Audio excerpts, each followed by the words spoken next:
Hello, my name is Carlos Torres, and I welcome you to the Back Nine Report, where Fred Altvater and I check in on the world of golf to bring you the latest news, insights, analysis, interviews, recaps, previews, and we cover anything and everything golf. In other words, if it happened in golf, we have it for you. And I'm really excited, Fred, to talk about the Olympics today. I even got chills just saying it right now. Fred, hi, how are you today? This is one of your highlights of the whole year, isn't it? Talking about the Olympics, highlights of every 4 years actually, because it doesn't come around that often. And now it's been 5 years since the last one, since 2016. I know you were watching it. You know what? It's on too late for me. That's a bad deal where the leaders don't tee off until around 10 o'clock. I'm getting ready to go to bed about then. I did watch just a little bit last night, the first couple holes of Xander Schauffele. And I know you watched it, but boy, what an ending for that Olympic golf tournament. It was, and it was hugely dramatic final round. Unexpectedly, it was even better than I thought. And Sanders started off really, off with those two birdies, and you would have said like, okay, this is just going to be a rout. And he produced a 67, but he won only by one shot. And that was because Rory Sabbatini, who around an hour and a half earlier had shot an Olympic record score of 61. And you would have said like, well, where did that come from? I mean, he played amazing, and a little bit more on that a little later. But Rory's a player. We've seen him play really good. I mean, he's getting a little bit long in the tooth now, but we've seen Rory Sabbatini have some pretty good rounds of golf over the years. Well, he was trying to get his first win since 2011, but the day really was all about Xander Schauffele, the X-Man. I mean, one of my favorite players. And we said it last week. If there was one player that is made for this big stage, it's Xander Schauffele. He started the round just one shot ahead, but he would birdie the opening two holes with further birdies at the 5 and 8, putting him two clears going into the back nine. So you would have said this is it. But as the round wore on, it was it's hard to say, Slovakian Rory Sabbatini, right? Because he naturalized himself as Slovakian in 2018, and a little more on that later. But anyway, he was emerging as his nearest challenger with 5 under par on the front nine, counting down his 7-shot deficit to Xander Schauffele. Like I said, he was trying to win for the first time since the 2011 Honda Classic. He would produce 6 birdies and a single bogey over the back nine to secure a 10 under par 61. That was 10 birdies, an eagle, and 2 bogeys. That was unbelievable. That was good enough for an Olympic scoring record. With Sabatini in the clubhouse at 17 under par, he would endure a long wait. I mean, as the leaders played out their back nine, you would see him in the TV would go back to him there on the putting green, and he would be like so nervous every time he would see that Xander Schauffele, especially on the 17th, he did that birdie. You would see him, it was like, no, he did it, because that put Xander Schauffele ahead.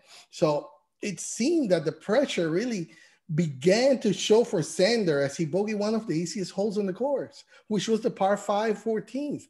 You would have said, no, at least a par, but no, he bogeyed it. And he said it afterwards, let me keep talking about what it is, because it was amazing, the pressure that he had. But now he was in share of the gold medal position. He would need a birdie over the subsequent final holes to avoid a playoff with Rory Sabbatini. And as the round drew to its finale, Xander would find his birdie at the drivable par 4 17. He splashed it out from the greenside bunker. He would knock out his short putt to have a 1-shot advantage down to the last. That's when Rory Sabbatini went like, oh, no. He would need, of course, to bogey the last one. And almost happened. There was still more drama to come, because Xander drive down the last, being pushed to the right, and he would be blocked out with his second. So it forced him into the ship out of his lifetime. It was down the fairway, and you would see him, it was leaving him 100 yards in, but Xander, and you would see him there, really how much the nerves were for him. But he demonstrated his superb wedge play yet again. You would see him that he was ready to do the shot, and he was going to swing for it, and he stopped, and he went back.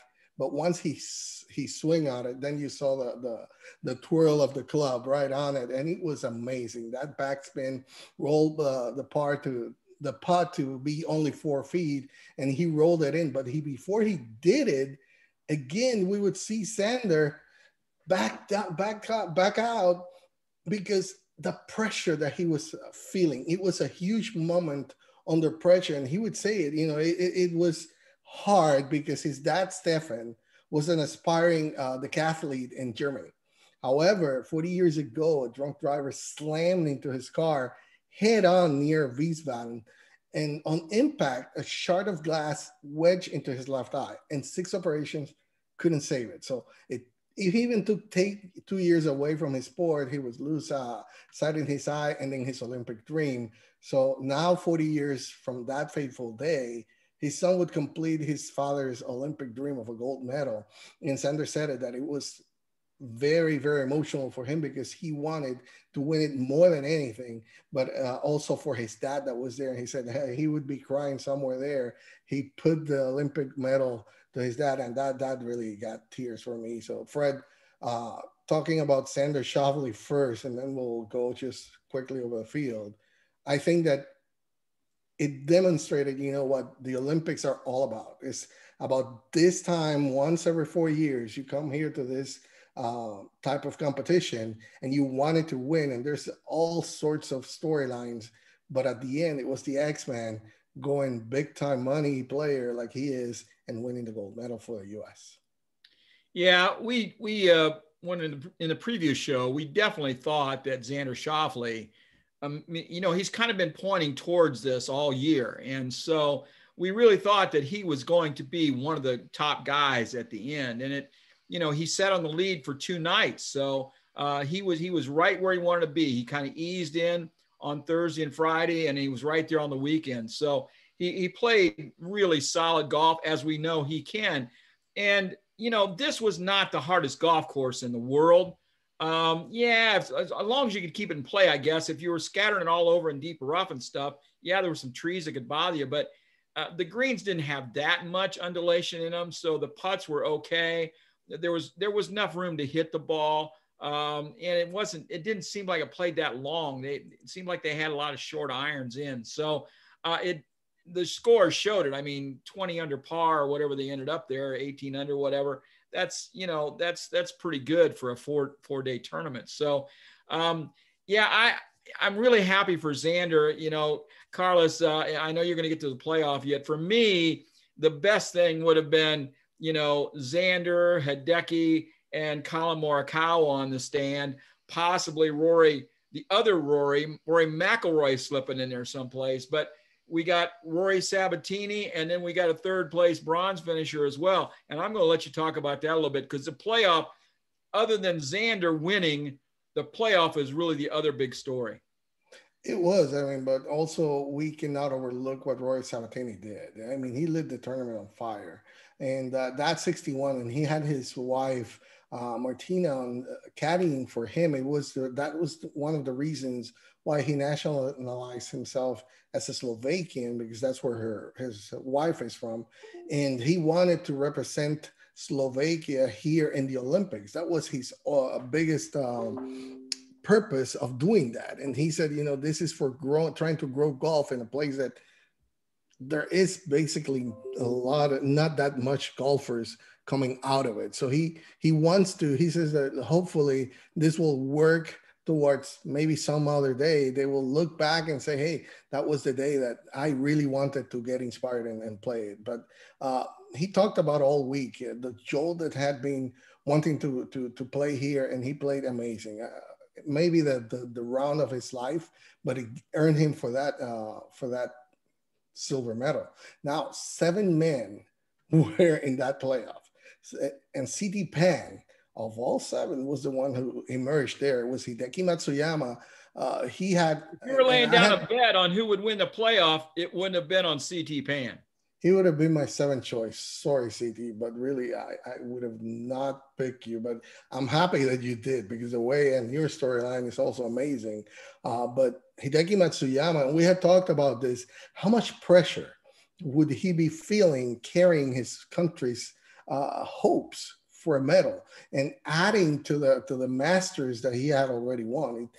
you have to say, even though he has been the one that has won there before and had all the home playing advantage, right?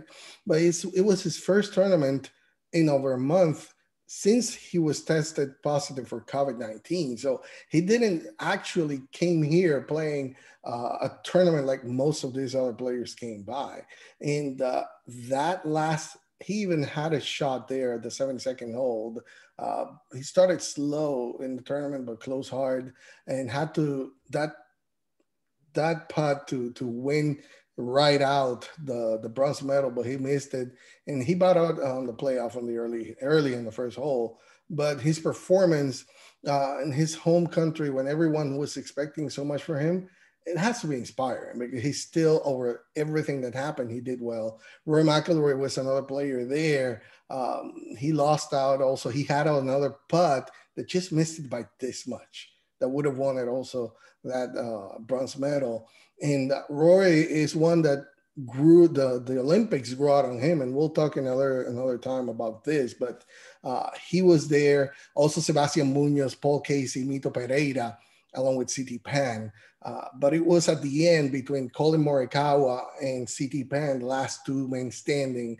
Morikawa headed into the bunker. Definitely that took him out on the last hole, and C.T. Pan parred for the win. So it was exciting. It extended to 3 holes. And again, the least likely player came out, and that's what happens here in the Olympics. You never know what's going to happen. Anybody can win at any point. And for C.T. Pan and Chinese Taipei, that was the bronze medal that really will be remembered for a long time, Fred. Yeah, for me, I just did not get into this golf. And I started watching it on Wednesday night. I watched it a little bit Wednesday evening, Thursday evening, Friday evening, and a little bit on Saturday evening.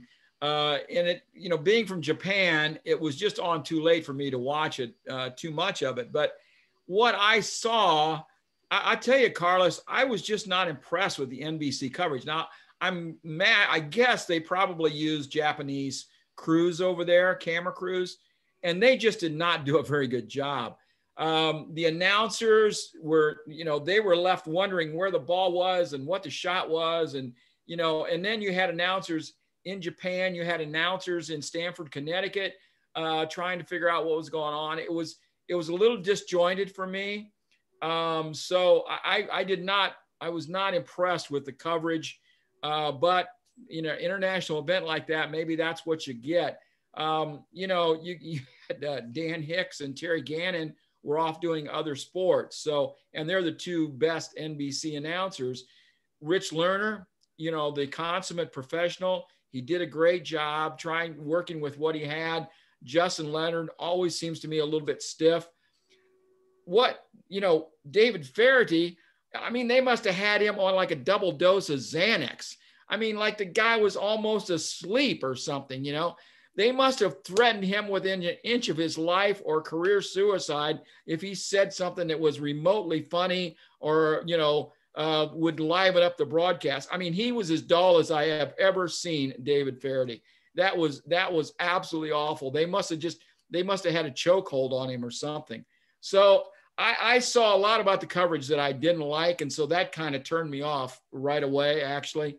And then the other thing, like I say, because it was so late at night. And then I was kind of surprised. I really thought Kasuma Gaseki Golf Club would be a little bit more difficult. It really was not that hard. The guys kind of, it was really a putting contest. Who was putting the best is what it looked like to me. However, I have to say at the end, Carlos, you had most of the big names up near the top of the leaderboard. So, even though they all played the same golf course, only Mark Leishman of the big names really was not up among, up to the top 25 or something. So it turned out to be a good tournament. Rory Sabbatini, 61. That's phenomenal. That absolutely is, without question. And kind of an unlikely guy to do it for sure. And then the 7-man playoff. I've got it on tape. I'm going to watch it, but I have not seen that playoff yet, and I do want to see that. So I don't know. I got some other comments about the Olympics. I'm going to save it for another time. But I don't know, Carlos. I know you get really excited about it. I'm kind of the other way on it, right, on the Olympics right now. Well, I think we should do a segment on that, and we can talk about our opinions on the Olympics. But at the end of the day, the cream came to the top, right? And but it's also about the heart because you're playing for more than yourself. You're playing for your country, which is what happens at the Olympics. And the players that came here understood that, and you could see it as it wore on during the week that they really got into it more and more. That's why you got this incredible thing about a 7-man playoff that you would just see only maybe on the USGA tournaments. That's the only time that you would see a playoff for a third place. Nowhere else. And thankfully, CT Pan, it was like, yeah, I was in one because I needed this one for the bronze medal. And that made it interesting. The coverage, I have to agree, it wasn't the best, but I try not to pry too much on that. I try to concentrate more on the play that was going on there and see, I try to see the body language of the players because it's important. Golf is only the second time removed for over 100-year wait that is now from the 2016 and back now in 2007 and 2021 that is back now in the Olympics. So it's a growing process and it's important. And I think we should talk about that later, that golf remains on the Olympic schedule. But yeah, the coverage might not have been the best. NBC hasn't been maybe at its best, but I also have to say and give them a pass because the COVID-19 restrictions are really giving a lot of problems to a lot of people. Not only That could well be, yeah. For the coverage guys, but they're trying to do their best with all the limitations that they're having as well. And it's not only them, the Olympic athletes as well. So I got to give kudos to Xander Schauffele. I mean, great win, great heart win, very heartfelt for him. His mom is a Taiwanese naturalized, grew up in Japan. His grandparents still live there. So it was touching for him also to be there, back to some of his roots, right? Even though he's from California and he kept that California cool at the end. But great to see an American winning. Rory Sabbatini, great story. Other than that, I mean, Paul Casey was there as well. We saw how Chile with Neiman as well, and Mito Pereira was there. Cameron Smith from Australia. Like you mentioned, only Mark Leishman was out of the top 25, out of the big names. Corey Connors was knocking on the door there as well sometime, finished T13. Victor Hovland was there T14. Noren Fleetwood was T16, but he also flirted with the top 10. Justin Thomas, he just ran out of space, ran out of racetrack. In a horse race, he would have been like flying at the end, but he couldn't do it. He finished T22, but he really finished. He started really, really, really bad. But if somebody started really bad was CT Pan. He was just beating two guys after the first day, and look, he finished with a bronze. But that's what the Olympics bring up to you. And congratulations to all three of the medalists, especially to Xander Schauffele, the American with the gold. So Fred, any final words on this before we? Yeah, the only thing I wanted to bring up too was somebody like a Sepp Straka who played really well the first couple of days. This could be a real confidence booster for her. We could see maybe some more of him coming down the road. He played pretty good there for a couple of days. So I kind of watch for those kind of guys too, to see who may take something away from this. And his name kind of jumped out at me. Yeah, I actually forgot I had that in my mind about Xander Schauffele because he has been knocking on the door to win for a long time, and this one really it was a big one. He mentioned that it was tough for him. It's the first time that he was holding the lead. He has one coming from behind, but he said like the struggle was real. The pressure was tough for him to hold off and win. And you could see it. Those final two holes, the pressure really was on him. And that was a relief at the end. So maybe this will really unleash that potential that we have seen for Xander Schauffele. But anyway, thank you for joining us. Subscribe to our channel so you can keep up to date with the latest in golf news and information. Also follow us on Twitter. So thank you for joining us. Until next time.